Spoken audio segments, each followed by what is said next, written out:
और उठाइए, हाँ हाँ, और उठाइए थोड़ा सा, हाँ, ये वाइट शर्ट पास का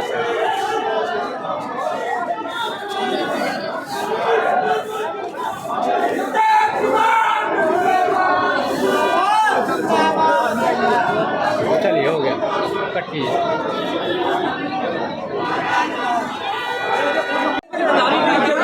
कुछ सुनाई नहीं पड़ रहा है।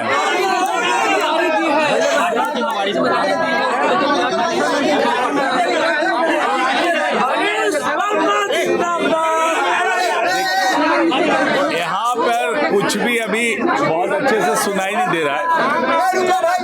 पार्टी ने मुझ पे बहुत बड़ी जिम्मेदारी सौंपी है।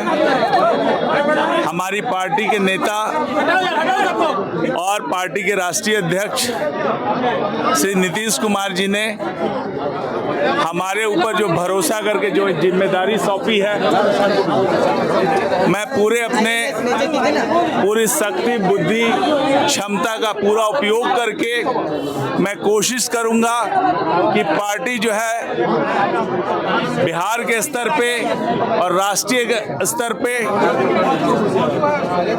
पूरी मजबूत हो, और पार्टी को मजबूत करने के लिए जो जो भी कदम उठाना है वो हम लोग पूरी कोशिश करेंगे कि उसको उठाया जाए।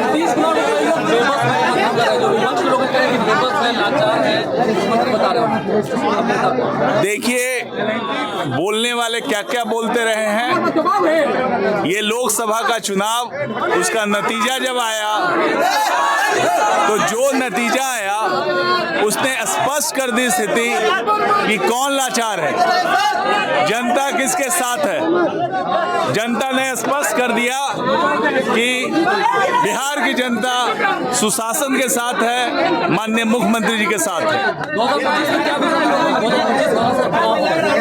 2025 का चुनाव जदयू पूरी मजबूती के साथ लड़ेगा, एनडीए पूरी मजबूती के साथ लड़ेगा, और मुझे यकीन है कि पूरा स्वीप आउट करेगा।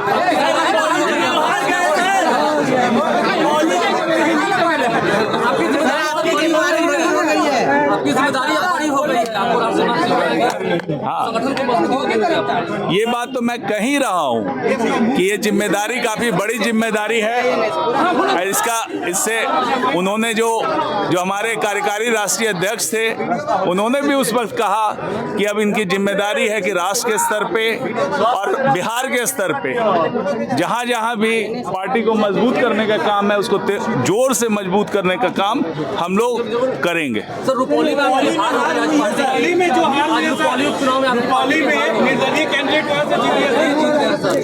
देखिए, चुनाव में हार जीत होते रहती है। हम लोग ने कोशिश की थी, और जो हार हुई है वो कुछ मुझे लगता है कि 8000 वोटों के मार्जिन से हार हुई है। और मैं तो ये कहूँगा, मैं जिन्होंने चुनाव जीता है श्री शंकर जी सिंह को, उनको बधाई दूंगा कि उन्होंने ये चुनाव जीता है। और साथ ही मैं अपने पार्टी के जो कैंडिडेट का जिनकी हार हुई है, उनके हार के कारणों की समीक्षा की जाएगी, कहाँ पे क्या हुआ है।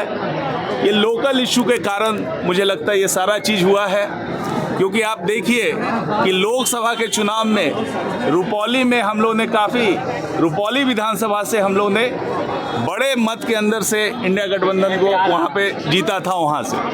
लेकिन अभी इस चुनाव में जो ये अप्रत्याशित परिणाम हुए हैं, वो मुझे लगता है कि लोकल स्थिति के कारण, लोकल कैंडिडेट के कारण, ये सब कारणों के कारण हुआ है। इसकी समीक्षा की जाएगी, और समीक्षा में जो परिणाम आएंगे उसके अनुसार कदम उठाया जाएगा।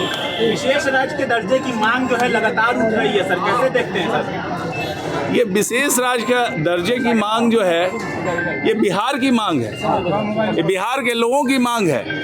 बिहार के लोग चाहते हैं कि उनको मिले ये, क्योंकि बिहार के साथ जो अन्याय हुआ हिस्टोरिकली, बिहार के लोगों के साथ जो बिहार के लिए जो फ्रेट इक्वलाइजेशन की पॉलिसी कंट्री में लागू की गई थी, जिसमें सस्ता माल जो है पूरे देश में अवेलेबल कराया गया था, तो बिहार को जो लाभ मिलना चाहिए इंडस्ट्री के लगने में, वो लाभ इस बिहार को नहीं मिला, और इसके कारण बिहार औद्योगिक दृष्टि से पिछड़ गया। तो इस कारण से जो हुआ हमें उसकी भरपाई तो होनी चाहिए। और हम बिहार के लोग चाहते हैं कि बिहार तेजी से आगे बढ़े। राष्ट्रीय स्तर पे हम अभी पीछे हैं। हम चाहते हैं, हम ग्रोथ कर रहे हैं, 10% से अधिक ग्रोथ रेट है, लेकिन बेस इतना कम है कि डिफरेंस जो है हमको पाटने में समय लगेगा। लेकिन यदि भी विशेष राज्य का दर्जा मिलता है तो हम तेजी से ग्रो करके हम आगे बढ़ेंगे और बिहार और राष्ट्र के साथ कदम मिला करके आगे बढ़ेगा। सबके साथ हम कहीं किसी से पीछे नहीं रहेंगे। और हमारे दल ने और हमारे दल के नेता ने इस मांग को पहली बार उठाया और एक बड़ी मुहिम की। दिल्ली के रामलीला मैदान में जा करके पूरे हमारे दल ने पूरा इसके लिए मुहिम चलाया। और जब भी कोई मौका हो, केंद्र में कोई भी सरकार है, उसके सामने ये रखा गया था, उन्होंने अभी तक नहीं दिया है। लेकिन हमारे पार्टी के ये मांग है और हमारे पार्टी के राष्ट्रीय कार्यकारिणी में ये पास किया गया था, इस पे मुहर लगी थी कि बिहार को विशेष राज्य का दर्जा मिले। ये हम सबों के हित की बात है। ठीक है, धन्यवाद।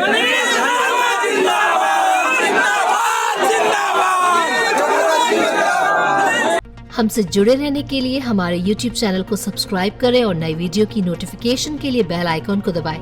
अगर आप ये वीडियो Facebook पर देख रहे हैं तो लाइक जरूर करें और ज्यादा से ज्यादा शेयर करें। धन्यवाद।